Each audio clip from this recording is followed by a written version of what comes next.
hereby sentenced to 95 years confinement in the Institutional Division of the Texas Department of Criminal Justice. No obvious emotion from Leland Williams as Judge Ryan Hill read aloud his sentence, 95 years in prison. It comes just over 3 years since Williams, admittedly, was high on drugs and alcohol and walked from his mother's home to a Fort Worth credit union on Brentwood Stair Road. And while inside, shot an off-duty Tarrant County deputy, much of it caught on bank surveillance video. This has not been an easy process. Deputy Brent Brown, following 2 major surgeries, is now back at work full-time. During allocution, he did not address Williams directly, but with emotion thanked the jury. Thank you for listening to my story.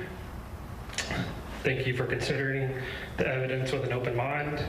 And thank you for treating this with the seriousness and respect it deserves. Williams had faced anywhere from 5 to 99 years in prison or life in prison. His lead defense attorney, Eric Nichols, spoke to us after the jury's decision. A sentence again of 95 years behind bars.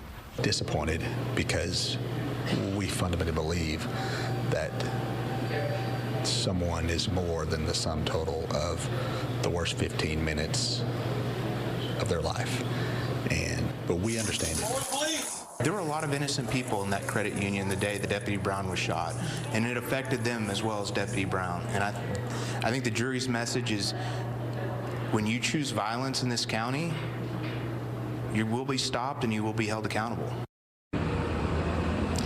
The judge polled each member of the jury after that decision was read, and each replied yes, they agreed with the sentence.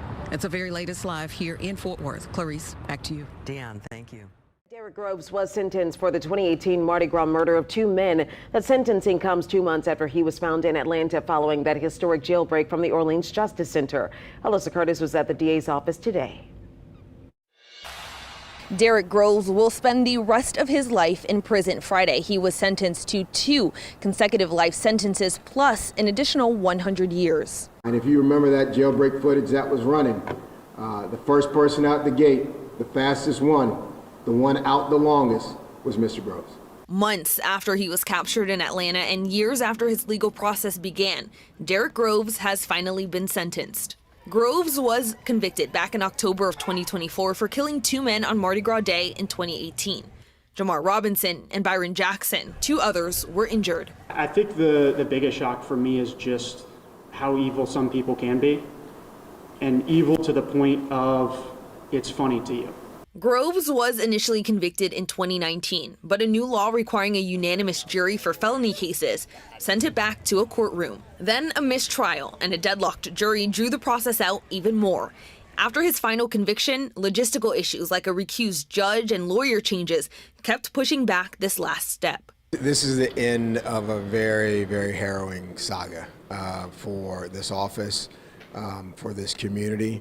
But more importantly for these 2 families.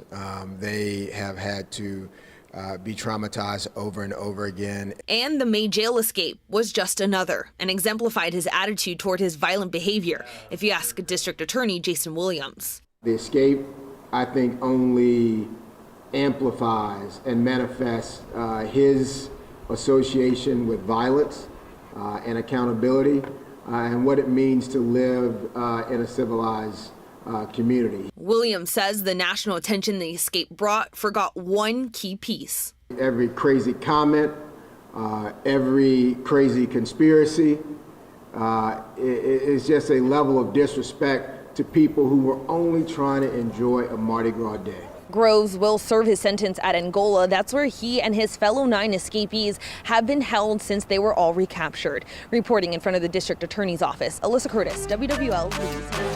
Thanks for watching. Please like, share, and subscribe, and please leave a comment. Your feedback is greatly appreciated.